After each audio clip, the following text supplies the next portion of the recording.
మన గురువులు ఇప్పుడే వేదిక భద్రత చేశారు. వారికి సవినయంగా ఆశీర్వదించవలసిందిగా మనం చేస్తున్నాం.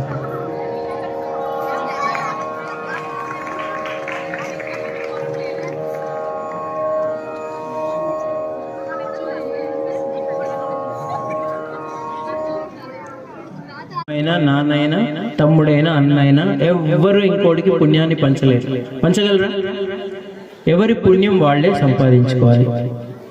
మనం పోయిన తర్వాత మనకి పేరు కూడా ఉండదు. మనం పేరు పెట్టి పిలుస్తారా? పోయిన తర్వాత పేరు కూడా పోతుంది. బాడీ అంటారు, పార్థివ శరీరం అంటారు, తెలుగులో బాడీ అంటారు. అందరూ వాచ్లు చూసుకుంటుంటారు. అంతకుముందు మనం ఇచ్చిన చాలా పార్టీలు శృతి లయ రాగం చూస్తుందా? ఏం చూస్తుంది? నా బిడ్డ పాడింది ఆహా అని వింటుందా లేదా? అలాగే మీరు ఎట్లా పాడినా దేవుడికి, మనం అందరం చంటి పిల్లలు దేవుడికి, అవునా కదా? కాబట్టి ధైర్యంగా పాడండి. పక్కోళ్ళని చూడకండి, పక్కోళ్ళని చూడదు.